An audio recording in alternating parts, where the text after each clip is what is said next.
Remember those lands? This is them in the Third Age. Feel old yet? Hello and welcome. My name is Wojnik, and in this short video I'm going to break down a recent Rings of Power promo video about the so-called Southlands.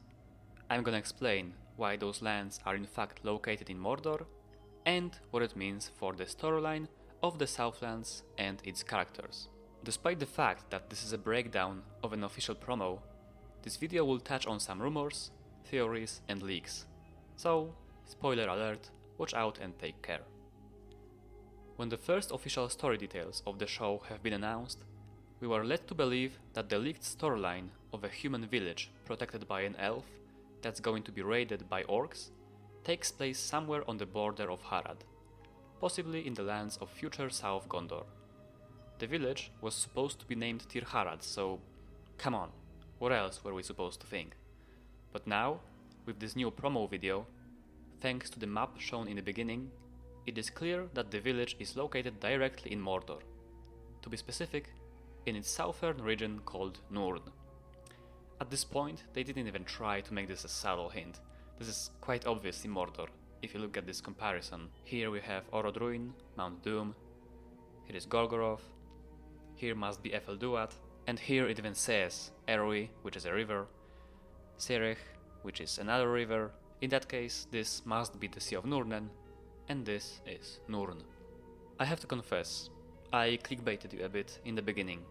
This is Gorgoroth, desolate northeastern region of Mordor. Its image is what comes to most people's minds when they hear about Mordor. Nurn, however, looks quite different, both in the Second Age and in the Third. We've seen Nurn portrayed before in the Shadow of Mordor and Shadow of War video games. In those games, taking place in the Third Age, southern Mordor regions bordering the Sea of Nurnen were very lush, green and fertile. Maybe a bit too lush, but that's irrelevant. While the games suck quite a bit when it comes to being lore accurate, the fertility of the region is in fact accurate to Tolkien's writings.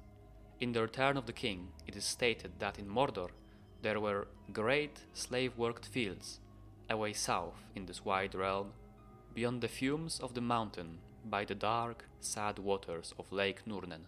This description refers to the fields of Nurn being fertile enough to support the armies of Sauron. Amazon's show is going to portray what those lands could have looked like before Sauron settled in Mordor. It is important to note, for those who may not know it, that Mordor existed as we know it long before Sauron made it his dominion.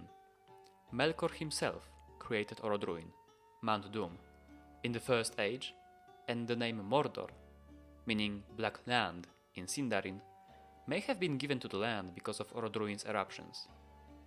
So, even though Sauron hasn't settled there yet in the first season of the Rings of Power, living in Mordor isn't all milk and honey, even in the south.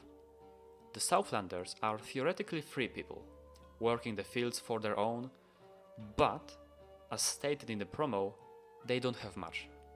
Nurn was indeed very fertile, by Mordor's standards, but it's still Mordor, a scar left on the face of Middle-earth by Morgoth, and the waters of Nurnen are said to be dark and sad for a reason. So why don't they move from there? That's the second interesting thing we learn from the promo. The Southlands, or Tir Harad specifically, seems to serve the purpose of a penal colony, and the Southlanders are not quite free after all. In the series, the inhabitants of Nurn descend from people who fought for Morgoth in the War of the Jewels, meaning they are most likely Easterlings. They could descend from Ulfang's men, who betrayed the elves in the Battle of Unnumbered Tears, or from Easterlings who fought openly for Morgoth in the War of Wrath, survived the battle, and fled east to Eriador and beyond. In the books, those men and their families were never rounded up in a penal colony. Instead, they simply spread throughout the Middle-earth.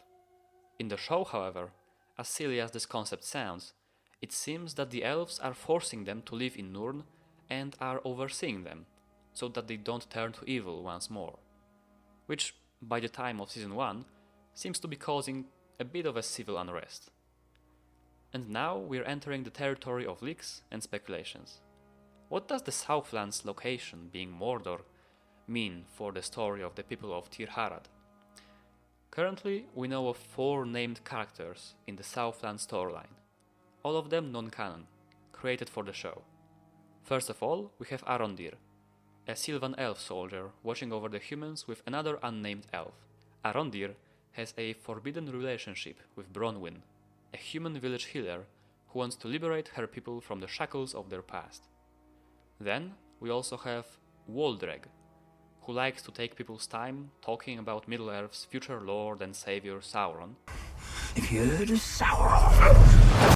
And Theo, Bronwyn's son, who finds a mysterious sword apparently belonging to Sauron himself, judging by this symbol.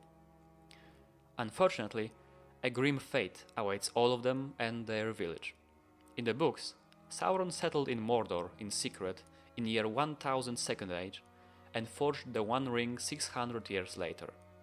For reference, Isildur was born 1600 years after the forging of the ring.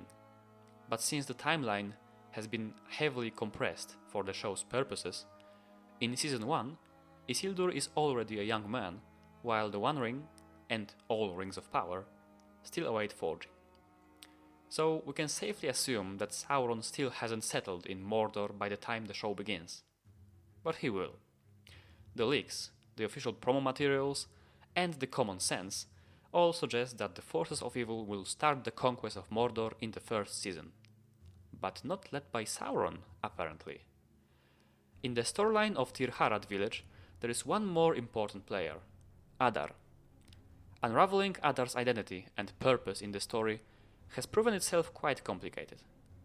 When his first character poster has been revealed, most people thought, that's Sauron. Black spiky glove, evil-looking edgy sword, gotta be him, who else? Then, we've learned from the leaks and official descriptions that he's not in fact Sauron. His name is Adar, and he's some sort of father figure to the orcs, leading their remnants in Middle-earth. Some people accepted it, some still believed that he's Sauron in disguise. Further rumors confused the fandom even more, when we've heard that he's supposedly an elf corrupted by Morgoth. Some people thought that maybe he's one of the elves captured by Morgoth at Lake Cuivienen in the ancient years of the trees when the first elves awoke. But then another rumor suggested that he's not an elf from the ancient times, but one of Galadriel's 2 brothers, Angrod or Egnor, who were canonically slain in the Battle of Sudden Flame.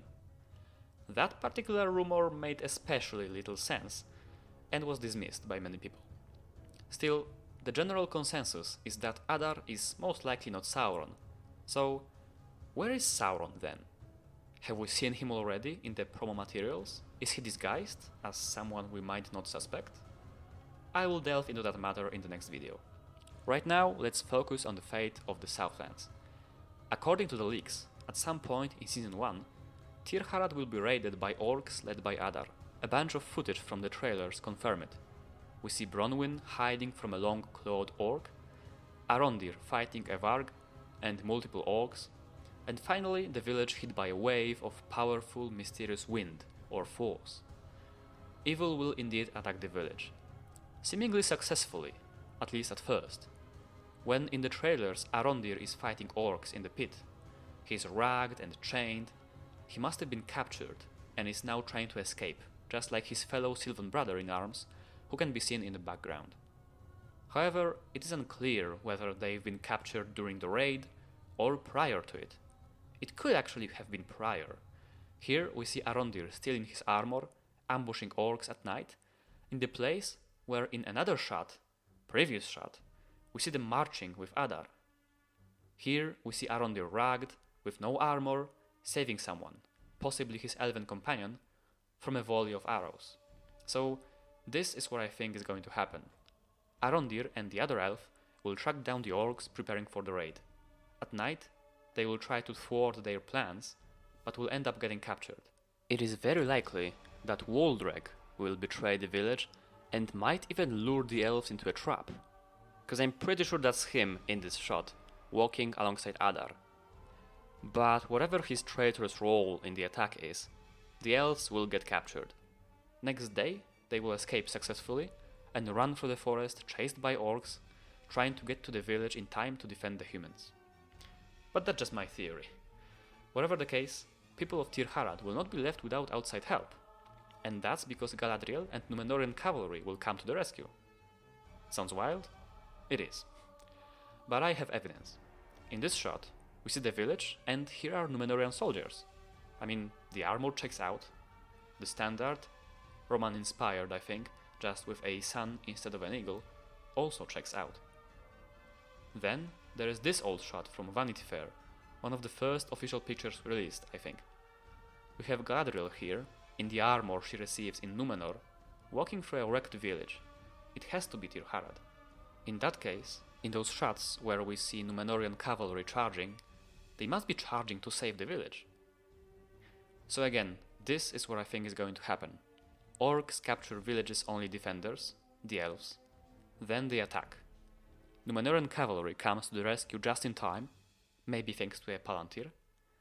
The orcs are defeated, and when the fight seems to be over, Adar attacks with some magic, hence that weird, powerful wind sweep, earthquake or whatever.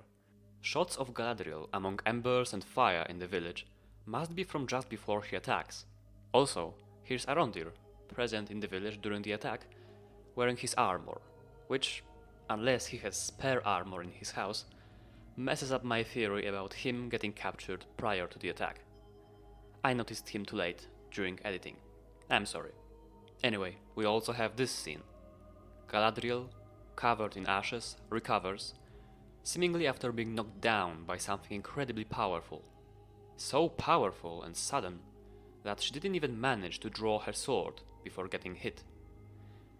Amazon, with the magic of editing, is trying to make us believe that this scene comes from Galadriel's flashbacks to one of the battles in the War of the Jewels. But this setting doesn't really look like a proper battlefield, does it? It's more of a destroyed village. Could it be the aftermath of Adar's attack? I'm quite positive it is. Galadriel and Numenoreans won't be able to defeat Adar in the end, and Tir Harad will fall. That's my theory. The ashes could also come from Orodruin's eruption. Some people think that Mount Doom can actually be seen in the shot of Ostrid Watchtower in the Southlands promo video. Finally, it is also possible that the magic that brings ruin to Tir Harad doesn't come from Adar, but from Sauron himself. Back when the attack on the village was being filmed, insiders have reported that the actor playing Sauron has been spotted on the set. And they weren't talking about Joseph Mawle, who plays Adar. In that case, who could it have been? Do we know this actor already? Stay tuned for the next video to find out. Or check out the comments section, I guess, cause I bet some of you all are going to spoil it. Namaria.